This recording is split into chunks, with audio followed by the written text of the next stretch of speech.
윤석열 대통령이 현직 대통령으로는 최초로 구속 갈림길에 섰습니다. 윤 대통령 구속 여부를 좌우할 쟁점과 결과에 따른 시나리오는 무엇인지 김성훈 변호사와 함께 짚어보겠습니다. 안녕하십니까? 네, 안녕하십니까? 네, 고위공직자 범죄수사처가 어제 오후 윤석열 대통령에 대한 구속영장을 청구했습니다. 현직 대통령으로서는 처음이고요. 또 구속이 된다면 이것도 마찬가지로 헌정사 최초가 될 겁니다. 공수처 어떤 근거로 구속영장을 청구하게 됐습니까? 네, 기본적으로 이 혐의 사실을 보면은요, 내란의 우두머리 혐의입니다. 즉 헌법적인 기준에 부합하는 비상사태가 없었고, 예. 그리고 또 법률적으로도 이제 그럴 수 있는 적법 절차를 거치지 않은 상태에서 비상계엄을 발동하고, 특히 그 과정에서 국회를 차단하고, 그래서 국회 계엄 해제 의결을 막고, 또 특정한 정치인 등에 대해 가지고 요건이 성립되지 않는데도 불구하고 체포 등을 시도했다는 부분들에 대해서 기본적으로 국헌문란의 목적의 폭동을 일으켰다라고 판단을 했고요. 그런 혐의 사실을 바탕으로 구속영장을 청구하면서 기본적으로는 도주 및 증거인멸의 우려, 그리고 기본적으로 재범의 위험성도 있다는 내용도 150페이지의 영장 청구서 내용에 추가되었을 가능성이 있습니다. 네, 이제 영장 심사는 이제 오늘 오후 2시에 열리는데 조금 이례적으로 주말 근무 당직법관인 차은경 부장검사가 심리를 맡게 된다고 합니다. 이게 되게 이례적인 평가다 이런 말이 나오는데요. 네, 기본적으로 영장 관련돼서는 각 법원마다 영장 전담 판사가 있습니다. 근데 서부지법원에 영장 전담 판사가 2사람이 있는데 기본적으로 1차 체포영장 그리고 2차 체포영장을 각각 발부한 적이 있습니다. 결론적으로 이제 이번에 사태에서 좀 굉장히 좀 놀라웠던 부분들은 서부지방법원, 중앙지방법원을 뭔가 굉장히 다른 주체처럼 판단을 하고 이야기를 하는 분들이 계신데요. 기본적으로 그렇게 관할 법원마다 어떤 특정한 성향을 띠거나 뭐 그런 경우들이 있지는 않습니다. 그냥 법원은 법원이다 이렇게 판단하는데요. 그럼에도 불구하고 이제 그런 비난들이나 그런 논란들이 있는 것들을 어느 정도 의식했을 가능성이 하나가 있습니다. 즉 기존에 체포영장을 발부했던 2 판사가 또 담당을 하게 된다면 이 부분에 대해서 또 문제제기가 있을 것이다라는 우려 또한 하나의 고려가 되지 않았을까 하는 게 하나가 있고요. 2번째는 이제 체포 적부심이 하나에 또 영향을 미쳤을 가능성도 있습니다. 원래 체포를 하고 나서 48시간 이내에 영장을 청구를 해야 하는데 적부심을 신청한 경우에는 그 심리 기간 동안에는 그 체포 시간이 늘어나게 되거든요. 그래서 결론적으로는 원래 체포영장 집행에 따라서 한다면은 지금 이제 판사가 아니라 그냥 영장 전담 판사가 했을 가능성이 있는데 체포 적부심을 따라서 저 시간이 길어지게 되면서 결론적으로는 주말에 판단을 해야 하는 그런 상황에 처했을 가능성도 배제할 수는 없다 이렇게 봅니다. 그럼 이 차은경 부장판사의 그동안의 판결 내용들이 이제 보도로 나오고 있는데 어떤 판사로 좀 알려져 있습니까? 사실 저는 기본적으로 법률가로서 개별적인 사건에 있어서 판사의 성향에 대한 분석, 거기에 대한 논평들을 안 하는 것이 원칙입니다. 적절하지 않다. 네, 왜냐하면 법원이라는 거는 기본적으로 한 개인의 판사의 성향에 따라서 판단하면 안 되기 때문이죠. 그래도 이제 질문하셨으니까 말씀드리자면 뭐 특정한 성향이다, 뭐 이렇게 판단되고 있지는 않은 것으로 보이고요. 그 부분에 있어가지고는 이 결정에 있어서도 저는 이제 그거는 양쪽 좀 고민해야 봐야 한다고 생각합니다. 대부분의 정치 문제를 사법화하고 있는데요. 또 사법부를 또 다 정치화해서 이 성향 판사, 저 성향 판사 하는 것 자체는 좀 지양해야 하지 않나 싶습니다. 예, 알겠습니다. 일단 윤석열 대통령 측은 오늘 아침에 이 구속심사 출석 여부에 대한 입장을 발표하겠다고 했는데 사실 그동안은 불출석 입장을 밝혔다가 이제 검토로 좀 바뀐 거거든요. 그 이유가 뭐라고 좀 보십니까? 네, 이 영장 실질 심사라는 건 기본적으로 그 피의자의 방어권을 보장하기 위한 겁니다. 즉, 그 사람에 대해서 영장을 발부할 만한 필요성이 있는지, 항변의 부분이 뭐가 있는지에 관한 거기 때문에 원칙적으로는 피의자 본인이 출석을 해가지고 나는 영장 발부 필요성이 없는 사람이다 항변하는 게 보통은 더 유리하기도 하고요. 그렇기 때문에 만약에 그런 것을 안 한다고 한다면 그거는 권리의 포기로 봅니다. 그런 권리를 포기하지 않고 직접 나가는 게 원칙은 맞지만 지금 그 변호인 측에서는 이분과 관련돼서 관할권 자체가 잘못되었다 혹은 수사권이 없다라는 주장을 강력하게 하고 있기 때문에 뭐 그런 취지의 주장을 하는 상황에서 영장 실질심사에 출석하는 것 자체가 이 과정 절차를 인정하는 것으로 보일까 봐 고민을 하고 있는 걸로 보이고요. 2번째는 또 만약에 나와서라도 계속 그런 이야기를 하게 된다면은 즉 자신은 너무나 정당한 행위를 했기 때문에 아무런 문제가 없고 법적 처벌받을 게 전혀 없다라고 한다면은 사실 영장 발부에 있어서 굉장히 중요한 또 불리한 사유가 될 수도 있기 때문에 그런 점도 고려하지 않을까 싶습니다. 그럼 일반적으로 구속심사의 피의자가 직접 이제 출석하는 것과 하지 않는 것에 좀 차이가 좀 있습니까? 네, 실무적으로는 그래도 적극 출석하는 게 낫고요. 이 사건은 워낙 큰 사건이긴 하지만 일반적인 사건에서는 예를 들어서 어떤 직장인이다. 나와서 막 펑펑 울면서 정말 자기가 수사를 잘 받을 것이고 앞으로 이거 정말 반성하고 있고 잘 하겠다라고 하면은 그냥 그 사람 서류로만 봤을 때랑 그렇게 대면으로 봤을 때는 당연히 판사 입장에서도 달라지는 부분들이 있거든요. 이게 일반론이긴 합니다. 근데 결론적으로는 판단에 있어서의 근거가 되는 거는 구속영장이라는 거는 불구속 상태에서 재판과 수사와 재판을 받는 게 맞는가 아니면은 구속 상태에서 수사와 재판을 받는 것을 맞는가에 대한 판단입니다. 즉 만약에 이 사람이 불구속 상태라고 한다면 수사와 재판이 원활하게 이루어지지 못할 사정이 있다. 이렇게 한다면 구속을 하는 거고요. 불구속 상태라고 하더라도 수사에 적극적으로 협조하고 재판 과정에도 잘 나올 것이다라고 본다면은 영장을 기각을 하는 겁니다. 그런 부분에 있어서는 결국은 이 사법적인 절차들에 대한 태도가 굉장히 중요하다고 볼 수가 있고요. 그 부분에 있어서 수사 자체에 협조를 하지 않거나 그리고 앞으로도 협조하지 않을 것이 굉장히 강력하게 보인다면은 영장의 발부에 중요한 사유가 될 수가 있습니다. 네, 그렇다면 이제 만약에 출석을 얘기한다면 오전중으로 밝힌다고 했으니까요. 만약에 한다면 처음으로 밖을 나서게 되는 건데 경우는 어떤 식으로 이루어집니까? 네, 사실 현직 대통령의 구속, 체포라는 것이 굉장히 첫 번째로 있었던 일이기 때문에 기존에 이제 경호 관련된 법률과 어떻게 조율할 것인지 봐야 하는데요. 기본적으로는 나갈 때 호송차에 탑승하는 것들은 어느 정도 정리가 된 것 같습니다. 다만 이제 여전히 경호, 현직 대통령으로서의 경호는 유지가 되기 때문에 이동하는 과정이라든지 이런 부분에 있어서는 경호가 이루어질 것으로 보입니다. 예. 그리고 윤 대통령 측은 서부지법이 이 관할권이 없기 때문에 체포 적부심을 청구하기도 했습니다만 기각이 되기도 했습니다. 그래서 이번에 뭐 서울중앙지법이나 혹은 서울 서부지법이나 이 관할권 논란은 좀 일단락됐다라고 볼 수 있을까요? 네, 그렇습니다. 기본적으로는 이제 그거와 관련돼서는 벌써 두 번, 어찌 보면 세 번의 이상의 법원의 판단이 있었습니다. 뭐 사실 첫 번째 체포영장까지 하면 네 번이라고 할 수 있고요. 그 부분에 문제가 없다고 생각해서 어떤 특정 판사가 아니라 법원이 발부한 영장이라고 볼 수가 있고요. 1차 체포영장. 거기에 대한 항고 과정에서도 항고 기각 결정이 또 내려지기도 했습니다. 그것도 다른 판사입니다. 세 번째로 재발부되는 영장도 또 다른 판사가 판단해서 그분의 문제가 없대서 발부를 했고요. 사실 이번에 이런 논란 자체가 굉장히 신기하다고 볼 수도 있는 게 서부지법과 중앙지법이 뭔가 별개 완전히 다른 뭔가 동의기관인 것처럼 주제인 것처럼 나와 있는데 중앙지법에서도 그걸 받아들이지 않아서 또 기각 결정을 내린 것이죠. 결론적으로는 이제 저희가 아무래도 많은 정치적인 문제가 사법화되다 보니까 사법부에 대해서 개별적 판사의 성향 개별적인 판사의 어떤 배경들에 대한 것들을 많이 또 이야기해 나누고 이걸 사법의 정치화라고 하거든요. 그런데 이제 심지어는 특정한 법원 자체가 하나의 어떤 정치적인 아이덴티티를 가지는 것처럼 이야기되는 것 자체는 적절하지 않다라고 생각합니다. 예. 그렇다면 이제 오늘 오후 2시 그리고 이르면 오늘 밤에 여부가 결정될 것으로 보이는데 변호사께서는 이번에 윤석열 대통령에 대한 구속영장 청구 혹은 기각 어떻게 좀 예상을 하십니까? 네, 구체적인 내용들을 봐야겠지만 기본적으로 우리가 영장의 어떤 기준들을 볼 필요가 있습니다. 구속의 상당성과 구속의 필요성 이 두 가지가 다 있어야 영장이 발부가 됩니다. 상당성이라는 거는 죄를 범하였다고 의심할 만한 상당한 이유가 있고 즉 범죄 혐의가 소명이 되는지가 되게 중요하고요.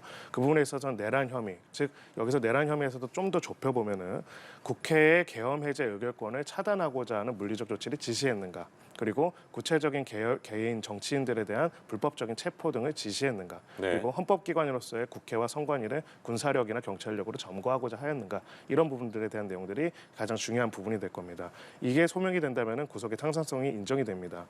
지금 관련돼서 보면은 주요 임무 종사자들에 대해서 영장이 다 발부가 됐고 또 기소까지 이루어진 상황입니다. 그들의 수사 내용에는 그러한 구체적 지시가 있었다는 것들이 있거든요. 이 내란죄의 구성을 보면은 내란죄 우두머리가 있고 중요 종사자가 있고 그리고 단순 가담자가 있고 선동하는 사람들이 있습니다. 우두머리가 없는 내란죄는 없습니다. 그런 면에서 주요 임무 종사자들에 대한 구속 기소가 이루어지고 영장 발부가 됐다는 것은 해당되는 혐의에 대한 소명이 될 만한 수사가 상당히 이루어졌다고 볼 가능성이 높습니다. 다른 하나는 구속의 필요성입니다. 소위 말해서 도주 및 증거인멸의 우려라고 우리가 이야기하는 것이죠. 이 사람을 구속하지 않는다면 앞으로 수사와 재판이 어려울 것이라고 보는 것인데 증거인멸의 우려에 있어서 굉장히 중요한 요소가 되는 것은 한마디로 특정한 지위에 있거나 또 범죄 혐의를 강하게 부인을 하는 경우 이런 경우에는 나머지 관련자들의 진술에 영향을 미치거나 관련된 증거를 은폐할 의도와 배경이 있다고 볼 수도 있습니다. 그래서 예. 그런 부분에 있어서는 그 가능성 여부에 대한 판단이 이루어질 것이고요. 또 이 범죄 자체가 굉장히 중형이 선고될 것도 하나의 중요한 이 구속의 필요성과 비등하게 관련이 네. 있습니다. 소위 말해서 사형 또는 무기 이상의 사형과 무기밖에 법정형이 없는 범죄라는 점도 고려가 될 것으로 보이고요. 가장 쟁점이 될 마지막은 이제 도망의 염려. 그러니까 우리 법조문에는 도망하거나 도망할 염려가 있는 경우라고 이야기를 하는데 네. 이 도망에 대해서 특히 이 피해자 변호인들은 강력하게 다투고 있습니다. 현직 대통령이기 때문에 그럴 가능성이 없다라고 보는데요. 법률적으로는 도망이라는 개념을 정말 어떤 나라로 도망가는 거를 도망이라고 하는 것이 아니라 형사 절차에 대해서 일시적으로 영구적으로 이것을 회피하고자 하는 것들이 가능할 것인지를 봅니다. 근데 결국은 그 수사를 하기 위한 구인, 이 모든 과정들이 역설적이지만 현직 대통령이라는 직위로 인해 가지고 지난 한 몇 주 동안 영장의 집행이 굉장히 어렵고 영장 집행에 그것을 저항하는 것들 또한 보여졌기 때문에 결론적으로 말씀을 드리면 관저로 다시 돌아가더라도 수사와 재판에 성실히 임할 것인가 아니면 관저로 돌아간다면 사실상 형사 절차의 집행이 또다시 굉장히 어렵고 굉장히 큰 사회적 비용을 유발할 것인가도 판사가 판단하는 데 굉장히 중요한 요소가 될 것으로 보입니다. 네, 이제 말씀을 해주셨는데 윤 대통령은 이제 첫 조사에서 충분하게 할 말을 했다 이러면서 계속 출석을 거부하고 있습니다. 공수처 조사에서요. 이런 상황에서 체포 적부심 심사에도 출석하지 않았고 그러면 이게 어떤 영향을 미칠까요? 기본적으로 영장 발부에 있어서는 부정적인 영향이 더 클 것이다. 그러니까 피해자 본인한테 부정적인 영향이 클 것이라고 보입니다. 예. 결론적으로 지금까지 이제 변호인들의 주장과 또 본인의 주장, 그 피해자 본인의 주장에 따르면은 이 수사 자체가 다 불법이고 그리고 무엇보다도 대통령이 법이 무엇이고 헌법이 무엇인지 판단할 수 있는 특별한 권한이 있기 때문에 여기에 대해서 누군가가 수사를 하거나 사법부가 판단하는 것은 적절치 않다. 대통령은 그 법을 판단하고 결정하는 데 있어서 특별한 권한을 가지고 있다는 인식과 그런 입장을 꾸준히 이제 펼치고 있습니다. 한마디로 감히 내가 결정하고 행동한 것에 대해서 수사기관이 수사를 하거나 사법부가 판단할 만한 것이 아예 아니다라는 그런 내용들을 계속 이야기하고 있는 것이죠. 예. 법원에서 영장 발부를 하는 거는요. 바로 이제 그런 부분에 있어서 대통령이라고 하더라도 이 과정에 있어서 수사와 그다음에 재판 절차에 있어서 사법적인 시스템을 따라야 한다라는 원칙과 그 방향성을 바탕으로 이 모든 절차가 진행되는 겁니다. 만약에 그런 확신을 가지고 앞으로도 수사와 재판 절차에 전혀 임하지 않고 적대적으로 할 것이라는 게 명확한 것을 보여주고 그것을 계속 이야기한다면은 그런 상황에서 불구속 상태에서 자유롭게 재판을 받도록 하는 것이 굉장히 어렵겠구나라는 판단을 할 가능성은 높다라고 생각합니다. 예. 그리고 윤 대통령 측은 이 체포 영장이 발부되고 또 체포됐을 때 체포적부심을 청구했습니다. 구속적부심은 이제 구속영장이 혹은 발부가 됐을 때 할 수 있는 건가요? 네, 그렇습니다. 구속영장이 발부되면 그 구속영장의 적법성, 구속의 적법성에 대해서 예. 이제 다투는 게 구속적부심이라고 볼 수가 있고요. 체포적부심은 사실은 그 법조문의 상은 있지만 실무적으로는 거의 없습니다. 왜냐하면 체포 시한이 48시간이기 때문에 그 48시간 이내에 풀려나는 것 자체가 중요하지는 않기 때문에 일반적으로는 잘 안 하는데 그만큼 이제 체포영장 자체가 부당하다라는 것들을 어떻게 보면 증명하고 싶어가지고 중앙지법에 했던 것으로 보입니다. 네. 기본적으로는 거기에 대해서 중앙지법 또한 판단을 내린 것이고요. 저희가 이제 예를 들어 총 4명의 판사가 여기에 대한 각각의 판단들을 내렸는데 그때마다 판사의 성향들을 얘기하는 것 자체가 적절하지가 않습니다. 법관들은 이제 법복을 입고 있는데요. 한마디로 개인의 아이덴티티가 아니라 법의 기준에 해가지고 판단을 한다는 것이고 그 판단에 있어가지고 기본적으로 존중하는 것이 법치주의의 기본이라고 볼 수가 있습니다. 결국은 이번에도 영장 발부 여부들을 또 판사가 판단을 하겠지만은 여기에 대해서도 또 판단이 이루어지고 전후방에 있어서 계속적으로 이제 그런 또 사법 자체가 정치로 가는 부분들에 대해서는 굉장히 우려스러운 또 목소리들이 많은 상황이기 때문에 예. 절차나 내용에 있어서도 그런 부분들이 없도록 할 필요가 있지 않을까 싶습니다. 그럼 뭐 지금부터는 이제 가정에 대한 질문이지만 구속영장이 발부가 된다면 이번에도 윤 대통령 측이 구속적부심을 청구할 가능성은 어떻게 보세요? 아주 높다라고 생각을 합니다. 예. 결국은 법적으로 할 수 있는 모든 절차들, 모든 이의들은 다 하고 있다라고 볼 수가 있고요. 체포영장에 대한 이의라는 것도 굉장히 드물었는데 거기에 대해서 어쨌든 항고심에서 기각 결정이 내려졌고 예. 또 뭐 그 외에도 탄핵 심판과 관련돼서도 이제 기피 신청도 진행을 했었기 때문에 결국은 할 수 있는 모든 절차들을 다 동원해서 할 것이다라고 보입니다. 예. 그럼 구속영장이 발부가 된다면 최장 20일까지 구속 수사가 가능합니다. 공수처와 검찰이 10일씩 나눠서 조사한다라는 얘기도 나오고 있는데 윤 대통령이 조사 협조할 가능성도 좀 궁금한데요.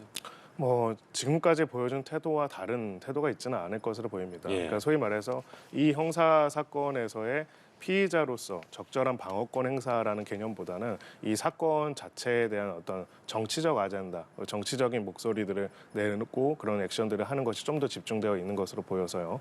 갑자기 영장이 발부됐다라고 해서 그런 부분들이 달라지고 수사에 협조할 가능성이 낮다라고 보여지고요. 네. 결론적으로는 이제 몇 가지 질문에 답하는 게 제일 중요할 텐데 국회의원들을 다 끌어내라 혹은 도끼를 문을 부셔서라도 끌어내거나 혹은 사람들 한 명씩 들쳐업고라도 나와라라고 하는 지시를 했는가 안 했는가 거기에 대해서 안 했다면 왜 안 했는지 그러면 이렇게 지시를 받았다고 하는 사람들이 이렇게 이야기하는데 왜 그런지 이런 설명을 하는 것들은 굉장히 간단한 부분입니다. 근데 아마 그 부분에 있어가지고 계속적으로 증거화지 묵비권을 행사할 가능성이 높다라고 생각을 합니다. 네, 이제 말씀해 주셨는데 그러면 혹시 이 향후 조사 과정에 대해서도 설명해 주시겠습니까? 구속 영장이 발부됐을 때요. 네, 기본적으로 구속이라는 거는 구속 상태에서 수사를 진행하고 하기 위한 절차라고 볼 수가 있습니다. 그런 부분에 있어가지고 계속적으로 이제 소환 통보를 할 것이고요. 네. 다만 이제 앞서 몇 가지 사례들을 보면은 그 수사 소환에 계속 응하지 않고 나가지 않겠다라고 거절할 가능성이 굉장히 높아 보입니다. 이제 또 하나의 관전할 부분들은 이제 10일 나눈다고 했을 때 그러면 이제 그 이후에 검찰에서 소환을 할 때도 그럼 응하지 않을 것인가를 볼 필요가 있고요. 사실 공수처를 계속 이야기를 했지만 그 전에 공수처로 일어나기 전에는 경찰, 검찰, 공수처 모든 소환에 다 응하지 않았기 때문에 그런 부분에 있어가지고는 이제 공수처만이 아니라 검찰의 조사에도 응하지 않을 가능성이 좀 더 높지 않을까 싶습니다. 다만 지금 그 이후에 이제 이야기한 게 공수처가 문제다라고 얘기를 했다면은 향후 검찰 조사에서는 다른 태도를 보일 가능성도 배제할 수는 없다 이렇게 생각합니다. 그럼 궁금한 게 이제 10일 나눠서 조사를 한다고 하셨는데 그렇다면 지금 검찰과 공수처 간에 이런 협의가 조금 됐을까요?